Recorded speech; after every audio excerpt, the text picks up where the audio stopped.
What is up, folks? Billy the Kid coming at you with a Transformers toy review. Today we are taking a look at X-Transbots Boost. I came home from work. It was sitting at the doorstep. I didn't purchase this thing. My wife, she surprised me. She said, "I love you. Here's a fucking toy for you." She got it from TF Source. They were having a customer appreciation sale, and she thought I needed this guy to finish my Gen 1 collection of mini-bots. And you know what? She was right, so thank you.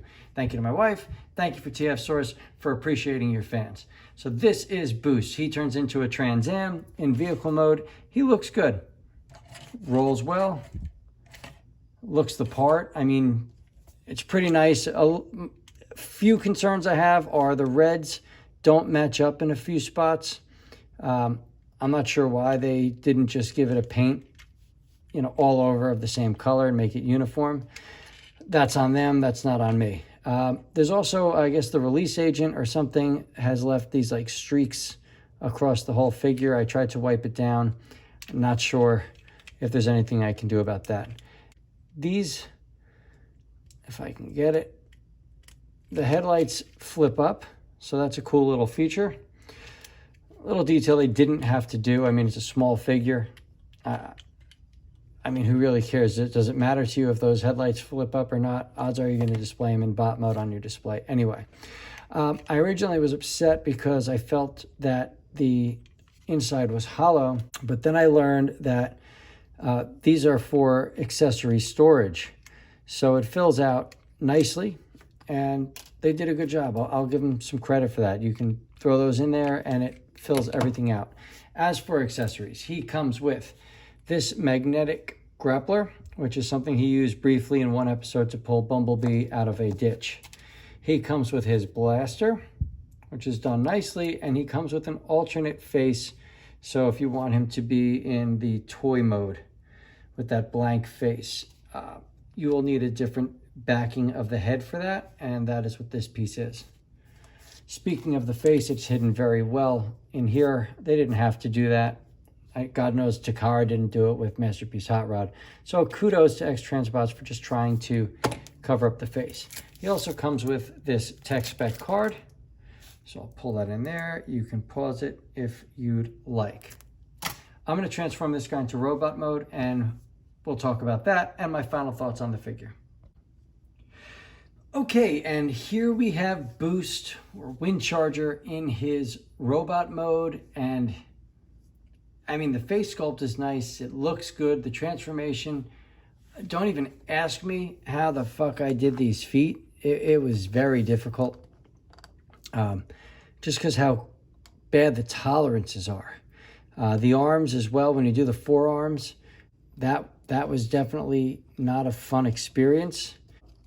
I was very nervous. This hand kept popping off when I was trying to rotate it, and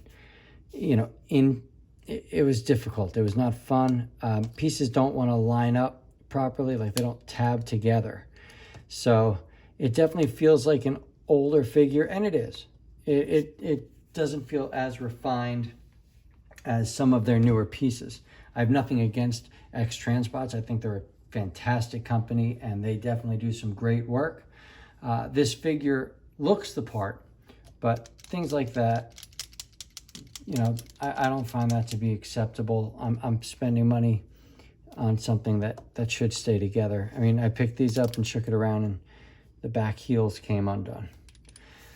So let's just get into the figure, though. Head sculpt's gorgeous. Rotates 360 degrees. Chest came undone again.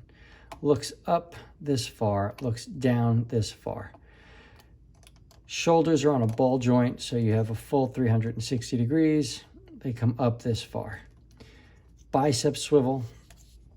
Single bend at the elbow. The wrists rotate, and the fingers are pinned on the knuckle. Okay. There is a little slot, just like almost all other Masterpiece size figures, where he can hold the weapon just fine. Shake him around, nothing happens. So you're good there. This piece here, this little magnetic puller, close his hand, slide it in, and again, he holds his weapons just fine. There is waist articulation, so that's nice. Full 360 degrees at the waist. There is no ab crunch. Actually, you know what? There is a little bit of an ab crunch. I was wrong. So kudos to X-Transbots. You did a nice job there. Full Van Damme here at the legs. You can kick up very, very, very high. If she was a chick, you'd be pretty happy. Doesn't kick back very far. The knees are odd due to the transformation, but the legs bend back this far. Foot comes out such, foot goes in so. Doesn't go up, goes down all the way. So it's a posable figure.